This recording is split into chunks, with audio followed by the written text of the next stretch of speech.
Hey everyone, how's it going? Welcome back to another video. I'm Jasmine. I'm Chris. And today we're going to be sharing, here's Barry.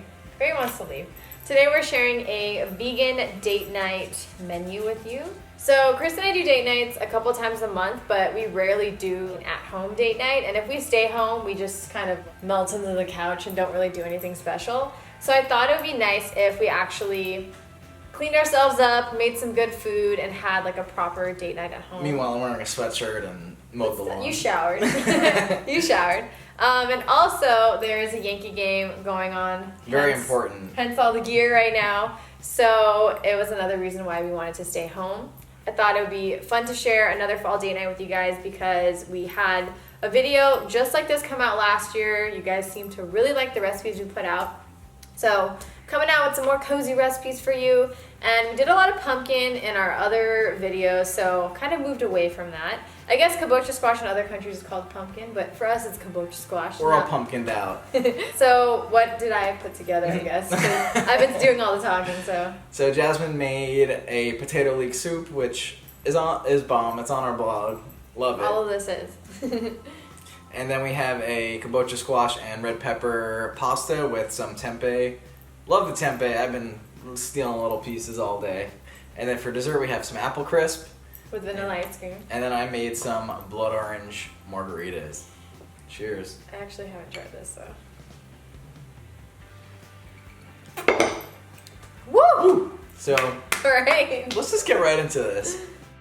Today we're going to start out by making this easy vegan potato leek soup. It's one of our favorite recipes to enjoy when the weather cools down. So to start, we're going to take some thinly sliced leeks and add them to a pot along with some onions.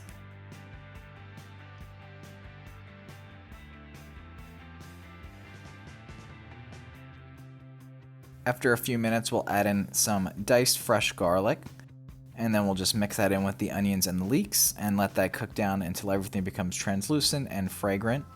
Then we'll add in some diced Yukon Gold potatoes. These are definitely the potatoes we prefer to use over something like russet potatoes. And then we'll just give these potatoes a nice mix through with the leeks, onions, and garlic, and allow everything to cook for about 2 or 3 more minutes. Next, we'll add in some veggie broth, along with some oat milk or almond milk, depending on your preference. Just make sure it's unsweetened, and a bay leaf for some flavor. And we'll just mix that through until everything is nice and combined. We'll allow everything to come to a simmer and let that cook a bit until the potatoes are nice and soft. And then once it's finished, we'll remove the lid, take it off the heat, do that check to make sure those potatoes are soft, and we are good to go. All that's left to do from here is remove the bay leaf and then transfer our soup to a high-speed blender. We'll ladle in about half of our soup at first and then pop the lid on, and then we'll just blend that up until it's nice and smooth. Since we prefer our soup on the chunky side and not super smooth, we're going to add in the remainder of our soup now, along with some fresh green onion and dill, and we'll just pulse that in. If you prefer your soup smooth and if you don't mind the greenish gray color, you can just blend everything all at once. But this is the way we prefer to do it, though the choice is totally yours. From here, we're going to transfer our soup from the blender back into the pot that we cooked it in originally. And then we'll add in some fresh black pepper along with some salt to taste. And now all that's left to do is enjoy. We topped ours with some fresh herbs and pumpkin seeds, but that's totally optional. Next, I'm going to be making a creamy kabocha squash and red pepper pasta with Italian seasoned tempeh. First, I'm going to prepare the Italian seasoned tempeh, so in a container, or you can use a reusable Ziploc bag. Add in some olive oil along with red wine vinegar. You can also use balsamic vinegar. We have some tamari. You can also use soy sauce or liquid aminos. Italian seasoning, of course. We have red pepper flakes, which is totally optional. And then fresh black pepper. I also added in some fresh garlic. You could totally use garlic powder if that is all you have. Then we're going to give this a quick mix. Add in some vegetable broth of your choice. We're just using a store-bought one here, but you can also make your own. We have a recipe on our blog. I will link that down below. And lastly, we're going to just prep the tempeh. This is super easy. So we just pulled it out of the package, cut it up into cubes. You can also cut it into strips. And then we're just going to add that tempeh into the marinade and mix it until it is well combined. It's not going to absorb the liquid immediately, but we're going to allow it to marinate for about 30 minutes. And when we cook it in the pan, it will absorb the liquid and the flavors even more. After the 30 minutes is up, we're just going to dump the tempeh and all of the marinade into a pan. I'm using a nonstick pan here. You can use any pan of choice, but this one works really well for this. So we're just basically going to bring it to a boil, cover it and allow the tempeh to steam in simmering broth for about, I would say 20 minutes. And then we're going to uncover it and finish cooking it. Basically just cook it over medium heat until all of the liquid is absorbed, mixing and flipping the tempeh every so often just to make sure all of the sides get nice and brown. And you'll know it's done when, like I said before, all the liquid is gone and the tempeh is nice and golden. Next up, I'm going to prepare the kabocha squash sauce. So I'm actually placing the squash whole into the oven. This will make it easier to cut later on. So I'm baking it for about 18 to 20 minutes and removing it from the oven, allowing it to cool until it is easy to handle. That is important.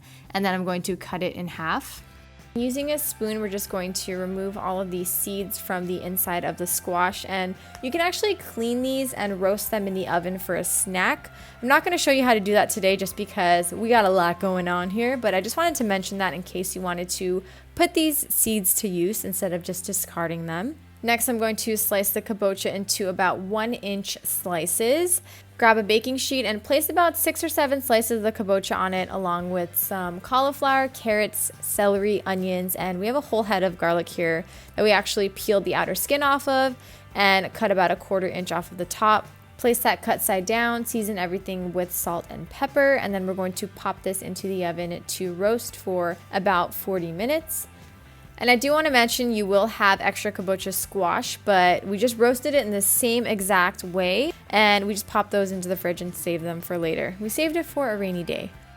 So once this is nice and golden, we're going to grab a high-speed blender. Into that I'm adding some cashews that I soaked for about an hour in some hot water. I just drained the water out and popped the cashews into the blender. So we left the skin on the kabocha, and I did that because once it's cooked, it's softer and easier to remove. So I'm actually just going to remove the skin from the kabocha, and then once the skin is removed, we're going to pop that into the blender along with everything else that is on the baking sheet that we just had in the oven. We're actually going to squeeze the head of garlic, and the cloves should easily squeeze out of there. So we're just going to add all of that, or however much you'd like, to the blender. We have some roasted red pepper here, some vegetable broth. Of course, this is going to help thin out the sauce and just get everything blending together. Nutritional yeast to make it nice and cheesy, and some fresh black pepper. Blend all this together until smooth, adding more vegetable broth as needed. We ended up using almost 3 cups of vegetable broth, so this will just depend on how thin you want the sauce and how much moisture is in the vegetables. Last but not least, I'm adding a big ol' handful of some fresh sliced basil, and we're going to pulse this into the sauce just to make sure the sauce doesn't turn a funky color. You could totally blend it through if you want, but we want to make this aesthetically pleasing for you guys, so I'm just going to pulse it here. We prepared some pasta. We're actually using some gluten-free spaghetti here. You can really use any pasta of your choice, gluten-free or not. So I'm just going to drain this pasta and then immediately add it back into the pot. And then we're going to pour over some of the kabocha squash and roasted red pepper sauce. This does make quite a bit of pasta, so I suggest you half the recipe if you don't want that much. It makes about 8 servings, but we found that it's really good for meal prep, and we were able to just warm it and eat it during the week. It made our lives so much easier, but all of the details are in the blog post link down below, and you can look there for all of the measurements and half the recipe if you'd like to. All that's left to do now is serve the pasta. So we are just going to add some fresh basil and vegan parmesan on top, along with some of the tempeh cubes. This tempeh turned out so good. I am so excited for you guys to try it. And yeah, that's it for our main course. Finally, we're going to be making some delicious blood orange margaritas. To start, we're just going to squeeze some fresh lime into our margarita shaker. Next, we're going to add in some fresh blood orange juice. And then we'll be adding some tequila blanco in. You You can use regular tequila as well, but we are choosing this one, mainly because it's what we had in the house. Next we'll be adding in a little bit of triple sec, and then just a little bit of agave as well. And that's it. We're just going to add a little bit of ice, and then we'll pop the lid on, we'll give it a good shake, and then we are ready to enjoy. We also salted the rims. You can use salt and sugar if you want as well. And then of course we added a blood orange for garnish. And last but not least, the favorite part of the meal is dessert. We're going to be putting together an apple crisp. Super easy, gluten-free and oil-free. So in a large bowl, I'm adding in some apples along with fresh lemon juice. Next, we're adding in some maple syrup for sweetness. You can also use any other liquid sweetener of your choice. We have some vanilla extract, some ground cinnamon, as well as ground nutmeg. Last but not least, we're using cornstarch. You can also use some flour here as well, gluten-free or regular, whatever you prefer.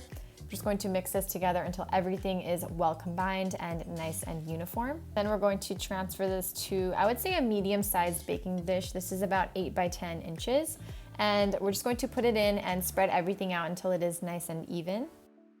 And then to either the same bowl or you can use a separate bowl, we're going to add in the crumble topping ingredients. So I have some gluten-free rolled oats here along with almond flour. Next, I'm going to add in some chopped up pecans. You can also use walnuts or hazelnuts. Add in some coconut sugar. You can also use brown sugar, some cinnamon, and just give that a quick mix. Then we're going to drizzle over some maple syrup. And then we're just going to mix this together until everything is well combined, nice and uniform, and it should resemble the texture of, I would say, a granola. So just keep that in mind. Once everything is well combined, we're going to go back to our baking dish and pour that over the apples. Just make sure that it is well distributed and that all of the apples are covered. Just going to pop this into the oven and bake it until it is nice and golden brown. It takes about 45 minutes or so. And once it is baked, we're going to allow it to cool for about 10 minutes and then serve it slightly warm with some vegan vanilla ice cream. We're gonna get to watching the game because there's a lot going on right now and I don't want to keep Chris from the TV. Thank you guys for watching. I hope you guys try out all these recipes. Let us know what you think. They'll all be linked down below. You're gonna love them. I loved them. You love them. We're all gonna love them, you know? Everyone loves them. Thank you guys. Okay. Thank you guys so much for watching, for supporting us, for being a part of the Sweet Simple Vegan, the Sweet Simple fam. We really appreciate you guys being here. And we post videos every Wednesday and Friday. So make sure you tune back in if you're new here. Hit the subscribe button, hit the bell, comment, and say hey. Did you say that already? No, I didn't. Okay. And there we go. Yeah, we'll see you guys soon. Bye.